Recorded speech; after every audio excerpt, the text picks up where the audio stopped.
ప్రధాన సద్గుణాలు. మునుపటి విభాగాన్ని వాస్తవానికి రేడియోలో ఒక చిన్న ప్రసంగంగా ఇవ్వడానికి రచించడం జరిగింది.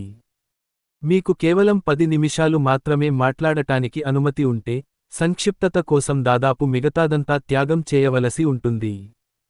కాన్వాయ్లో ప్రయాణిస్తున్న ఓడల ఉపమానం ద్వారా నైతికతను 3 భాగాలుగా విభజించడానికి నా ముఖ్య కారణాలలో ఒకటి, ఈ విషయాన్ని వివరించడానికి ఇది అత్యంత సంక్షిప్త మార్గంగా అనిపించడమే. ఇక్కడ, పాత రచయితలు ఈ విషయాన్ని విభజించిన మరొక విధానం గురించి కొంత అవగాహన కల్పించాలనుకుంటున్నాను. ఇది నా ప్రసంగంలో ఉపయోగించడానికి చాలా నిడివిగా ఉంది, కాని ఇది చాలా మంచి పద్ధతి. ఈ సుదీర్ఘ ప్రణాళిక ప్రకారం 7 సద్గుణాలు ఉన్నాయి. వాటిలో 4 ప్రధాన సద్గుణాలు అని పిలవబడతాయి, మరియు మిగిలిన 3 దైవ సంబంధిత సద్గుణాలు అని పిలవబడతాయి. ప్రధాన సద్గుణాలు అంటే నాగరిక సమాజాలన్నీ గుర్తించేవి, దైవ సంబంధిత సద్గుణాలు అంటే సాధారణంగా క్రైస్తవులకు మాత్రమే తెలిసినవి. నేను దైవ సంబంధిత సద్గుణాల గురించి తర్వాత చర్చిస్తాను. ప్రస్తుతం నేను కార్డినల్ వర్చ్యూస్ అనబడే 4 ప్రధాన సద్గుణాల గురించి మాట్లాడుతున్నాను. కార్డినల్ అనే పదానికి రోమన్ చర్చిలోని కార్డినల్స్ తో సంబంధం లేదు. ఇది తలుపు మడతబందు హింజ్ అని అర్థం వచ్చే ఒక లాటిన్ పదం నుండి వచ్చింది. వీటిని కార్డినల్ సద్గుణాలు అని పిలిచారు, ఎందుకంటే అవి, మనం చెప్పినట్లుగా, కీలకమైనవి. అవి వివేకం, సంయమనం, న్యాయం మరియు ధైర్యం. ప్రధాన సద్గుణాలు. వివేకం అంటే ఆచరణాత్మక ఇంగిత జ్ఞానం, మీరు ఏమి చేస్తున్నారో మరియు దాని వల్ల ఏమి జరగవచ్చో ఆలోచించడానికి ప్రయత్నించడం. ఈ రోజుల్లో చాలా మంది వివేకాన్ని సద్గుణాలలో ఒకటిగా భావించడం లేదు. వాస్తవానికి, మనం చిన్న పిల్లలలా ఉంటేనే ఆయన రాజ్యంలోకి ప్రవేశించగలమని క్రీస్తు చెప్పినందున, మీరు మంచివారైతే మూర్ఖుడిగా ఉన్నా పర్వాలేదు అనే ఆలోచన చాలా మంది క్రైస్తవులలో ఉంది. కానీ అది ఒక అపార్థం. మొదటిగా, చాలా మంది పిల్లలు తమకు నిజంగా ఆసక్తి ఉన్న పనులను చేసే విషయంలో చాలా వివేకాన్ని ప్రదర్శిస్తారు మరియు వాటి గురించి చాలా తెలివిగా ఆలోచిస్తారు. రెండవదిగా, సెయింట్ పాల్ చెప్పినట్లుగా, మనం తెలివి విషయంలో పిల్లలుగానే ఉండాలని క్రీస్తు ఎప్పుడూ కోరుకోలేదు. దానికి విరుద్ధంగా, మనం పావురాలంత నిరపాయకరంగా ఉండటమే కాకుండా, పాములంత తెలివిగా కూడా ఉండాలని ఆయన మనకు చెప్పారు. ఆయనకు పిల్లల హృదయం కావాలి, కానీ పెద్దల మెదడు కావాలి. మంచి పిల్లల్లాగా మనం సరళంగా, ఏకాగ్రతతో, ప్రేమగా మరియు నేర్చుకునే తత్వం కలవారిగా ఉండాలని ఆయన కోరుకుంటారు. కానీ మనకున్న ప్రతి విధమైన తెలివి కూడా దాని పనిలో అప్రమత్తంగా, అత్యుత్తమ పోరాట సన్నద్ధతతో ఉండాలని కూడా ఆయన కోరుకుంటారు. మీరు ఒక స్వచ్ఛంద సంస్థకు డబ్బు ఇస్తున్నంత మాత్రాన, ఆ సంస్థ మోసపూరితమైనదో కాదో తెలుసుకోవడానికి ప్రయత్నించాల్సిన అవసరం లేదని కాదు. మీరు దేవుని గురించే ఆలోచిస్తున్నంత మాత్రాన, ఉదాహరణకు, మీరు ప్రార్థన చేస్తున్నప్పుడు 5 ఏళ్ల వయస్సులో మీకు ఉన్న అదే పసిపిల్లల ఆలోచనలతో సంతృప్తి చెందవచ్చని కాదు. వాస్తవానికి, మీరు చాలా సాధారణ తెలివితో జన్మించినంత మాత్రాన దేవుడు మిమ్మల్ని తక్కువగా ప్రేమించడు, లేదా మీ పట్ల తక్కువ ఉపయోగం కలిగి ఉండడు అనేది నిజమే. చాలా తక్కువ తెలివి ఉన్నవారికి కూడా ఆయన వద్ద చోటు ఉంది, కానీ ప్రతి ఒక్కరూ తమకున్న తెలివిని ఉపయోగించాలని ఆయన కోరుకుంటారు. సరైన నినాదం, మంచిగా ఉండు, ప్రియమైన బిడ్డ, తెలివిగా ఉండగలిగిన వారిన తెలివిగా ఉండనివ్వండి అని కాదు, మంచిగా ఉండు, ప్రియమైన బిడ్డ, మరియు దీనిలో నువ్వు ఉండగలిగినంత తెలివిగా ఉండటం కూడా ఇమిడి ఉందని మర్చిపోకు అని. దేవుడు ఇతర సోమరుల కంటే మేధోపరమైన సోమరులను ఏమాత్రం ఎక్కువగా ఇష్టపడడు. మీరు క్రైస్తవులుగా మారాలని ఆలోచిస్తుంటే, నేను మిమ్మల్ని హెచ్చరిస్తున్నాను, మీరు మీ మెదడుతో సహా మిమ్మల్ని పూర్తిగా వాడవలసిన ఒక దానిని ప్రారంభించబోతున్నారు. కానీ, అదృష్టవశాత్తు, ఇది మరో విధంగా కూడా పనిచేస్తుంది. క్రైస్తవుడిగా ఉండటానికి నిజాయితీగా ప్రయత్నించే ఏ వ్యక్తి అయినా త్వరలోనే తన మేధస్సు పదును అవ్వడాన్ని గమనిస్తాడు. క్రైస్తవుడిగా ఉండటానికి ప్రత్యేక విద్య అవసరం లేకపోవడానికి గల కారణాలలో ఒకటి ఏమిటంటే, క్రైస్తవ్యం అనేది స్వయంగా ఒక విద్య. అందుకే బనియన్ వంటి విద్యావంతుడు కాని విశ్వాసి కూడా ప్రపంచం మొత్తాన్ని ఆశ్చర్యపరిచే యాత్రికుని ప్రయాణం అనే ఒక పుస్తకాన్ని వ్రాయగలిగాడు. దురదృష్టవశాత్తు, సంయమనం లేదా నియంత్రణ అనేది తన అర్థాన్ని మార్చుకున్న పదాలలో ఒకటి.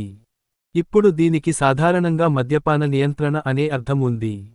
కానీ రెండవ ప్రధాన సద్గుణానికి, సంయమనం అని పేరు పెట్టిన రోజుల్లో, దానికి అలాంటి అర్థం ఏమాత్రం లేదు. సంయమనం అనేది ప్రత్యేకంగా పానీయాలకు కాకుండా అన్ని సుఖాలకు సంబంధించినది. మరియు దాని అర్థం వాటిని పూర్తిగా విడిచిపెట్టడం కాదు, సరైన పరిమితి వరకు మాత్రమే వెళ్లడం, అంతకు మించి కాదు. క్రైస్తవులందరూ మద్యపాన నిషేధం పాటించాలని భావించడం ఒక పొరపాటు. క్రైస్తవ్యం కాదు, ఇస్లాం మతమే మద్యపాన నిషేధంను పాటించే మతం. అయితే ఒక ప్రత్యేకమైన క్రైస్తవుడికి, లేదా ఏ క్రైస్తవుడికైనా, ఒక నిర్దిష్ట సమయంలో మద్యపానం నుండి దూరంగా ఉండటం జరగవచ్చు, ఎందుకంటే అతను ఇతరులకు ఇబ్బంది కలగకూడదని లేదా అతను తాగుడుకు అలవాటుపడిన వారితో ఉన్నందున, తాను తాగడం ద్వారా వారిని ప్రోత్సహించకూడదని భావించవచ్చు. కాని ఇక్కడ ముఖ్య విషయానికి ఏమిటంటే, అతను ఒక మంచి కారణం కోసం, తాను తప్పుగా భావించని మరియు ఇతరులు ఆనందించడాన్ని ఇష్టపడే దాని నుండి దూరంగా ఉంటున్నాడు. ఒక రకమైన చెడ్డ మనిషి లక్షణాలలో ఒకటి ఏమిటంటే, తాను ఒక అలవాటును లేదా వస్తువును వదిలిపెట్టినప్పుడు, ప్రతి ఒక్కరూ దానిని వదిలిపెట్టాలని కోరుకోవడం లేదా బలవంతం చేయటం. అది క్రైస్తవ మార్గం కాదు. ఒక క్రైస్తవుడు వ్యక్తిగతంగా ప్రత్యేక కారణాల వల్ల వివాహం, మాంసం, బీరు లేదా సినిమా వంటి అన్ని రకాల విషయాలను వదులుకోవాలని భావించవచ్చు. కాని అతను ఆ విషయాలు స్వతహాగా చెడ్డవని లేదా పాపం అని చెప్పడం ప్రారంభించినప్పుడు, లేదా వాటిని చేసే ఇతర వ్యక్తులను చిన్నచూపు చూడటం ప్రారంభించినప్పుడు, అతను తప్పుదారిలో పయనించినట్లే. సంయమనం అనే పదాన్ని కేవలం పానీయాల విషయానికే పరిమితం చేయడం వల్ల ఆధునిక కాలంలో ఒక పెద్ద నష్టం జరిగింది. ఇతర అనేక విషయాలలో కూడా మనం సంయమనం కోల్పోవచ్చనే విషయాన్ని ప్రజలు మర్చిపోవడానికి ఇది కారణం అవుతుంది. తన రోజంతా క్రికెట్ ఆడటం లేదా తన మోటారు సైకిల్పై తిరగడం చేసే పురుషుడు, లేదా తన ఆలోచనలన్నింటినీ షాపింగ్, పేకాట ఆట లేదా తన పెంపుడు కుక్కకు అంకితం చేసే స్త్రీ, ప్రతి సాయంత్రం తాగి మత్తుగా ఉండే వ్యక్తిలాగే అతిగా ప్రవర్తిస్తున్నట్లే అవుతుంది. కాని ఇది బయటకు అంత సులభంగా కనిపించదు, ఎందుకంటే పేకాటపై పిచ్చి లేదా గోల్ఫ్పై పిచ్చి మిమ్మల్ని రోడ్డు మధ్యలో పడిపోయేలా చేయవు కాబట్టి.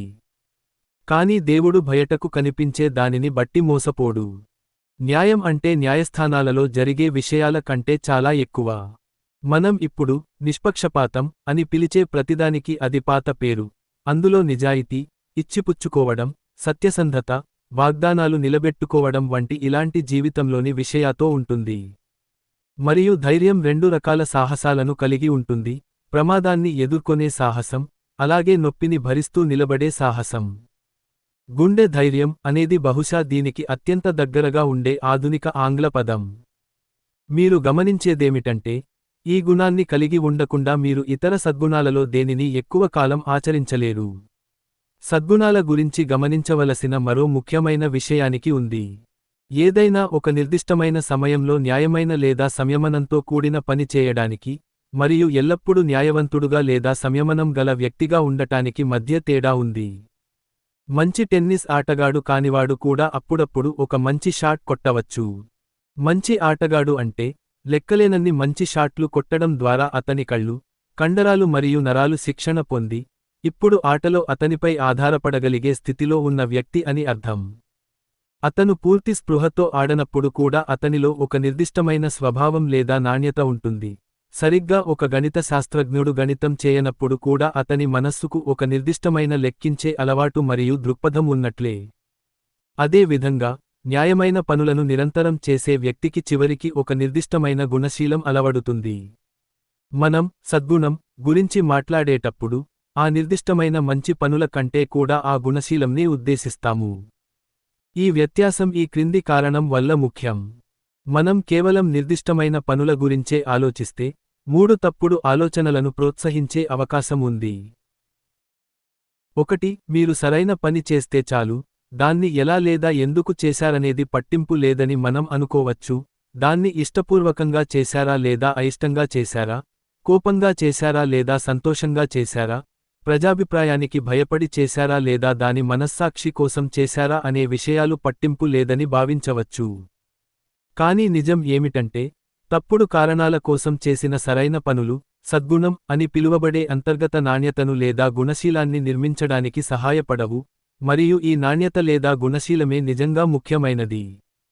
ఒకవేళ టెన్నిస్ ఆటరాని ఆటగాడు, చాలా గట్టిగా కొట్టాల్సిన అవసరం ఉందని చూసి కాకుండా, అదుపు కోల్పోయి చాలా గట్టిగా కొడితే, ఆ అదృష్టం వల్ల ఆ నిర్దిష్టమైన ఆటలో గెలవడానికి అది సహాయపడవచ్చు, కాని అది అతన్ని నమ్మకమైన ఆటగాడిగా మారడానికి సహాయపడదు. 2. దేవుడు కేవలం కొన్ని నియమాలకు మాత్రమే విధేయత చూపాలని కోరుకుంటాడని మనం అనుకోవచ్చు, కాని ఆయన నిజానికి ఒక నిర్దిష్ట రకమైన వ్యక్తులను కోరుకుంటాడు. 3. ఈ సద్గుణాలు కేవలం ఈ ప్రస్తుత జీవితానికి మాత్రమే అవసరమని మనం భావించవచ్చు, పరలోకంలో పోట్లాడటానికి ఏమీ ఉండదు కాబట్టి మనం న్యాయంగా ఉండటం మానేయవచ్చని, మరియు ప్రమాదం ఏమీ ఉండదు కాబట్టి ధైర్యంగా ఉండటం మానేయవచ్చని మనం అనుకోవచ్చు. నిజమే, పరలోకంలో న్యాయమైన లేదా ధైర్యవంతమైన పనులు చేయడానికి బహుశా అవకాశం ఉండకపోవచ్చు, కాని ఇక్కడ అలాంటి పనులు చేయడం వల్ల మాత్రమే మనం అలాంటి వ్యక్తిత్వం గల మనుషులుగా ఉండటానికి మనకు అవకాశం ఉంటుంది. మీరు కొన్ని నిర్దిష్ట గుణాలను కలిగి లేకపోతే దేవుడు తన శాశ్వత లోకంలోకి మిమ్మల్ని అనుమతించడానికి నిరాకరిస్తాడనేది ఇక్కడ విషయానికి కాదు. అసలు విషయానికి ఏమిటంటే, ప్రజలలో ఆ గుణాల యొక్క కనీస అవగాహన లేకపోతే, ఏ బాహ్య పరిస్థితులు కూడా వారికి స్వర్గాన్ని సృష్టించలేవు. అంటే దేవుడు మన కోసం ఉద్దేశించిన లోతైన, బలమైన, కదిలించలేని ఆనందాన్ని వారికి అందించలేవు.